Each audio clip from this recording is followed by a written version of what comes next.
ഈശോ മിശിഹായുടെ പരിശുദ്ധ സുവിശേഷം. യേശു ശിഷ്യരോട് പറഞ്ഞു, മോശയുടെ നിയമത്തിലും പ്രവാചകന്മാരിലും സങ്കീർത്തനങ്ങളിലും എന്നെക്കുറിച്ച് എഴുതപ്പെട്ടിരിക്കുന്നതെല്ലാം പൂർത്തിയാകേണ്ടിയിരിക്കുന്നുവെന്ന് ഞാൻ നിങ്ങളോട് കൂടി ആയിരുന്നപ്പോൾ പറഞ്ഞിട്ടുണ്ടല്ലോ. വിശുദ്ധ ലിഖിതങ്ങൾ ഗ്രഹിക്കുവാൻ തക്കവിധം അവരുടെ മനസ്സ് അവൻ തുറന്നു. അവൻ പറഞ്ഞു, ഇങ്ങനെ എഴുതപ്പെട്ടിരിക്കുന്നു, ക്രിസ്തു സഹിക്കുകയും 3-ാം ദിവസം മരിച്ചവരിൽ നിന്ന് ഉയർത്തെഴുന്നേൽക്കുകയും ചെയ്യണം. പാപമോചനത്തിനുള്ള അനുതാപം അവന്റെ നാമത്തിൽ ജെറുസലേമിൽ ആരംഭിച്ച് എല്ലാ ജനതകളോടും പ്രഘോഷിക്കപ്പെടേണ്ടിയിരിക്കുന്നു. നിങ്ങൾ ഇവയ്ക്ക് സാക്ഷികളാണ്. ഇതാ എൻ്റെ പിതാവിന്റെ വാഗ്ദാനം നിങ്ങളുടെ മേൽ ഞാൻ അയക്കുന്നു. ഉന്നതത്തിൽ നിന്ന് ശക്തി ധരിക്കുന്നതുവരെ നഗരത്തിൽ തന്നെ വസിക്കുവേൻ. അവൻ അവരെ ബഥാനിയ വരെ കൂട്ടിക്കൊണ്ടുപോയി കൈകൾ ഉയർത്തി അവരെ അനുഗ്രഹിച്ചുകൊണ്ടിരിക്കെ അവൻ അവരിൽ നിന്ന് മറയുകയും സ്വർഗത്തിലേക്ക് സംവഹിക്കപ്പെടുകയും ചെയ്തു. അവർ അവനെ ആരാധിച്ചു. അത്യന്തം ആനന്ദത്തോടെ ജെറുസലേമിലേക്ക് മടങ്ങി. അവർ ദൈവത്തെ സ്തുതിച്ചുകൊണ്ട് സദാസമയവും ദേവാലയത്തിൽ കഴിഞ്ഞുകൂടി.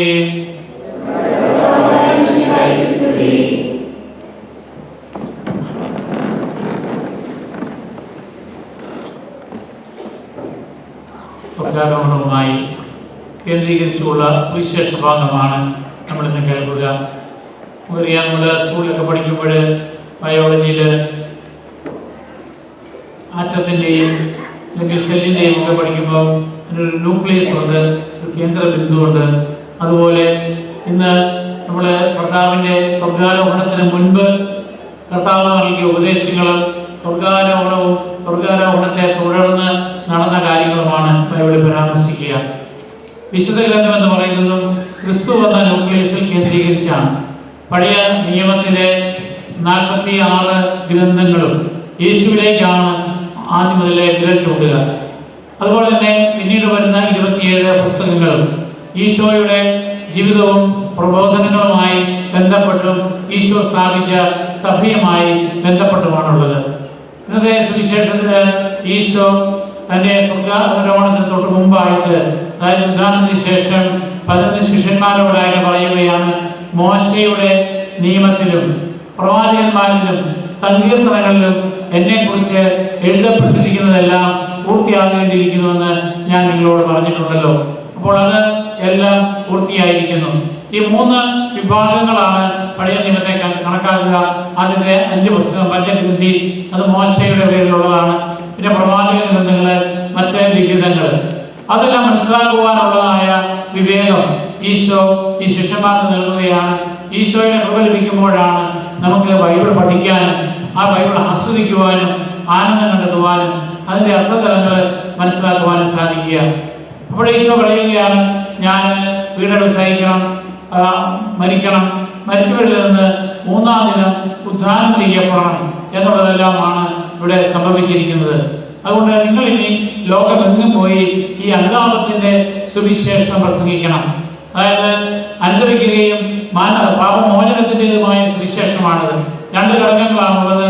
നമുക്ക് പാപമോചനം ലഭിക്കണമെങ്കിൽ നമ്മൾ പശ്ചാത്തപിക്കണം. ആദ്യ മാതാപിതാക്കന്മാർക്ക് പറ്റിയ തെറ്റതായിരുന്നു, അതവർക്ക് അത് അറിഞ്ഞുകൂടായിരുന്നു. ദൈവം ഞാൻ വിലക്കപ്പെട്ട കനി നിങ്ങൾ ഭക്ഷിച്ചോ എന്ന് ചോദിക്കുമ്പോൾ ഞങ്ങൾക്ക് അങ്ങനെ പറ്റിപ്പോയി പിശാചിനെ കുറ്റപ്പെടുത്തുകയാണ് അപ്പോൾ അവർ ചെയ്തത്.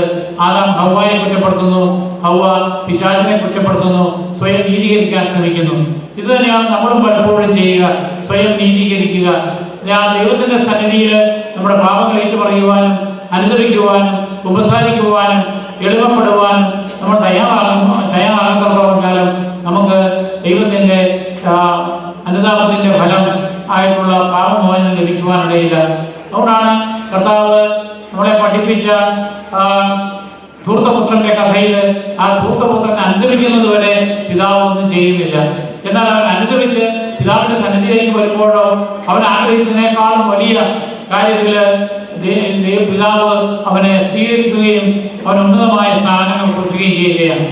എന്നിട്ട് ഈശോ പറയുകയാണ്, നിങ്ങൾ ലോകത്തിലെ എല്ലാ ഭാഗത്തും പോകണം. നേരത്തെ ഈശോ പറഞ്ഞു യഹൂദന്മാരുടെ അടുത്ത് പോയാൽ മതി, സമറിയാക്കാരുടെയും വിജാതീയതയുടെ അടുത്തേക്ക് പോകരുത് എന്ന് പറഞ്ഞെങ്കിൽ ഇപ്പോൾ ഈശോ പറയുകയാണ്, ലോകത്തിലുള്ള എല്ലാ ജനതകളോടും ഈ സുവിശേഷം പ്രസംഗിക്കണം. എന്നാൽ ഇത് ആരംഭിക്കുന്നത് ജെറുസലേമിലാണ്. ജെറുസലേം എന്ന് പറയുന്നത് പണ്ടറിയപ്പെടുന്നത് സലേമാണ്. സലേമിന്റെ രാജാവായിരുന്ന മെൽക്കീസേദെക്ക്, അദ്ദേഹം രാജാവുമായിരുന്നു, പുരോഹിതനുമായിരുന്നു. അദ്ദേഹമാണ് അപ്പവും വീഞ്ഞും ദൈവത്തിന് കാഴ്ചവെച്ചതും. അബ്രാഹാം ലോകത്തിനെ വിമോചിപ്പിച്ച ശേഷം തിരിച്ചു വരുമ്പോൾ 10% ദശാംശം മെൽക്കീസേദെക്കിന് കൊടുക്കുന്നതുമായിട്ട് പറയുന്നുണ്ട്. അങ്ങനെ ആ കാലഘട്ടം മുതൽ ജെറുസലേം ശ്രദ്ധിക്കപ്പെടുന്ന സ്ഥലമാണ്. അബ്രാഹത്തോട് ദൈവം വാഗ്ദാനം ചെയ്ത സ്ഥലവും അതോടൊപ്പം തന്നെ അബ്രാഹാം ഇസ്ഹാക്കിനെ ബലിയർപ്പിക്കുവാൻ കൊണ്ടുപോയതും ഈ കാബൂത്തായിലേക്കാണ്, അല്ലെങ്കിൽ ജെറുസലേമിലേക്കാണ്. അപ്പോൾ തന്നെ യാക്കോബുമായിട്ടുള്ള ഉടമ്പടിയുടെ ഭാഗം എന്ന് വായിച്ചു കേട്ടു, അതും ഈ ജെറുസലേമിലാണ്. അതുപോലെ തന്നെ ഇസ്രായേൽ ജനം വാഗ്ദത്ത ഭൂമിയിലേക്ക് പ്രവേശിക്കുന്നത് ഈജിപ്തിൽ നിന്നും ഈ ഭൂമിയിലേക്കാണ്. ദാവീദ് രാജാവ് ഇവിടെ ജെസുബൈസിൽ നിന്ന്, വിജാതീയത്തിൽ നിന്ന് ജെറുസലേം കൈയടക്കുന്നുണ്ട്. പിന്നീട് സോളമൻ രാജാവ്, അദ്ദേഹത്തിൻ്റെ മകൻ അവിടെ ദേവാലയം പണിയുന്നുണ്ട്. ആ ദേവാലയം നശിപ്പിക്കപ്പെട്ടെങ്കിലും അത് പിന്നീട് പുനരുദ്ധരിക്കുന്നുണ്ട്.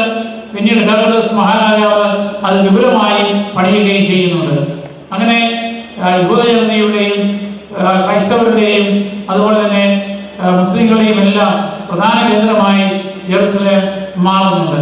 അതുകൊണ്ടാണ് പഴയ കാലത്ത് യഹൂദന്മാരും ആദ്യകാലങ്ങളിൽ ക്രിസ്ത്യാനികളും അതുപോലെ തന്നെ മുസ്ലിങ്ങളും ജെറുസലേമിലേക്ക് തിരിഞ്ഞാണ് പ്രാർത്ഥിച്ചിരുന്നത്. പിന്നീടാണ് മുസ്ലിങ്ങൾ ഈ മക്കയിലേക്ക് തിരിഞ്ഞ് പ്രാർത്ഥിക്കുന്ന രീതി ഉണ്ടായത്. ക്രിസ്ത്യാനികൾ കിഴക്കോട്ട് തിരിഞ്ഞ് പ്രാർത്ഥിക്കുന്നു. കാരണം ലോകത്തിന്റെ പ്രകാശമായ മിശിഹായുടെ സൂര്യോദയത്തെ അനുസ്മരിച്ചുകൊണ്ട്. അതുപോലെ പ്രാർത്ഥനകൾ മാത്രമല്ല, അതുപോലെ തന്നെ ഭാഷകൾക്കും ആ വ്യത്യാസം ഉണ്ടായിരുന്നു. അതായത് യൂറോപ്യൻ ഭാഷകൾ ജെറുസലേമിനെ തിരിഞ്ഞ്, അതായത് ഇടത്തുനിന്ന് വലത്തേക്കാണ് എഴുതുന്നത് എന്ന് വരികിൽ മറ്റു ഭാഷകൾ, അതായത് ഈസ്റ്റേൺ ഭാഗത്തുള്ള കിഴക്ക് ഭാഗത്തുള്ള ഭാഷകൾ നേരെ വലത്തുനിന്ന് ഇടത്തേക്കാണ് എഴുതുക. അത് ജെറുസലേമിലേക്ക് വരത്തക്ക വിധത്തിൽ, അതായത് അറബിക് ഭാഷ, അരമായ ഭാഷ, ഹീബ്രു ഭാഷ, പേർഷ്യൻ ഭാഷ തുടങ്ങിയ ഭാഷകളെല്ലാം അങ്ങനെ വലത്തുനിന്ന് ഇടത്തേക്കും, യൂറോപ്യൻ ഭാഷകൾ ഇടത്തുനിന്ന് വലത്തേക്കും, അതായത് ജെറുസലേം കേന്ദ്രീകരിച്ചാണ് പോവുക. ഈശോ ശിഷ്യന്മാരോട് പറയുകയാണ്, നിങ്ങൾ പരിശുദ്ധാത്മാവ് വന്ന് നിങ്ങൾ നിറയുന്നതുവരെ നിങ്ങൾ ജെറുസലേം വിട്ടു പോകരുത്.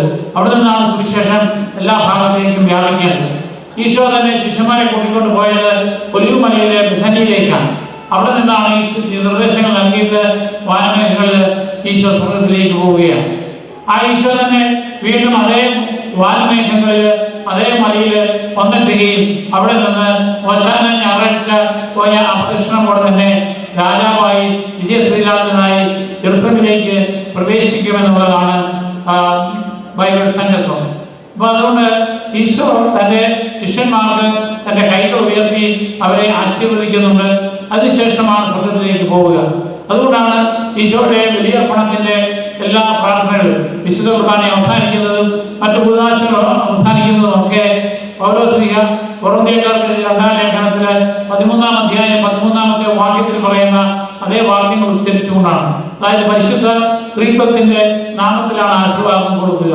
പിതാവായ ദൈവത്തിന്റെ കൃപയും പിതാവായ ദൈവത്തിന്റെ സ്നേഹവും പുത്രനായ ദൈവത്തിന്റെ സ്നേഹവും പരിശുദ്ധാത്മാവിന്റെ സഹവാസവും നിങ്ങളിൽ ഉണ്ടായിരിക്കട്ടെ എന്ന് പറഞ്ഞുകൊണ്ടാണ് പരിശുദ്ധ ത്രിത്വത്തിന്റെ നാമത്തിലുള്ള ആശീർവാദം കൊടുക്കുക.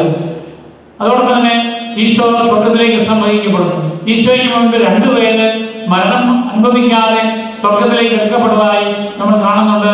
ഒന്ന് 365 വയസ്സ് പ്രായമുള്ളപ്പോൾ നോഹയുടെ ജലപ്രളയത്തിന് മുൻപ് ഏനോക്ക് സ്വർഗത്തിലേക്ക് എടുക്കപ്പെട്ടു. പിന്നീട് എലീശ പ്രവാചകൻ നോക്കിയിരിക്കെ സ്വർഗത്തിലേക്ക് എടുക്കപ്പെടുന്നതായി കാണുന്നുണ്ട്. എന്നാൽ ഇവിടെ ഈശോ മരിച്ച് ഉദ്ധാനം ചെയ്ത ശേഷം സ്വർഗത്തിലേക്ക് എടുക്കപ്പെടുകയാണ്. അത് നമ്മൾ ഈശോയുടെ കൂടെ മരിക്കുകയും ഈശോയോട് ചേർന്ന് ഈശോയുടെ കൃപയാൽ ഉയർത്തുകയും നമ്മുടെ നീതിമാന്മാരായിട്ടുള്ളവർ സ്വർഗത്തിലേക്ക് സംവഹിക്കപ്പെടുകയും ചെയ്യുന്നതിനെ നമ്മൾ അനുസ്മരിക്കുകയാണ്.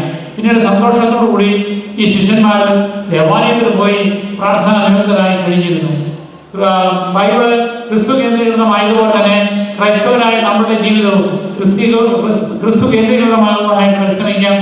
അതുപോലെ തന്നെ യോഹന്നാൻ യേശുവിനെ ഒരുക്കിയതുപോലെ, യേശുവിന് വരവിനെ രക്തം ഒരുക്കിയതുപോലെ പശ്ചാത്താപത്തിന്റെയും അനുതാപത്തിന്റേതുമായ മാർഗത്തിലൂടെ നമ്മുടെ പാപങ്ങൾക്ക് മോചനം കണ്ടെത്തുവാൻ ഈശോയോട് കൽപ്പനകൾ പാലിച്ചുകൊണ്ട് ഈശോയുടെ സുവിശേഷം മറ്റുള്ളവർക്ക് പങ്കുവെച്ചുകൊണ്ട് ഈശോയുടെ മാതൃകാപരമായ ജീവിതം ഈശോയുടെ പ്രബോധനങ്ങൾക്കനുസരിച്ച് ജീവിച്ചുകൊണ്ട് സ്വർഗീയമായ മഹത്വത്തിലേക്ക് പ്രവേശിക്കുവാനായിട്ട് നമുക്ക് പരിശ്രമിക്കാം.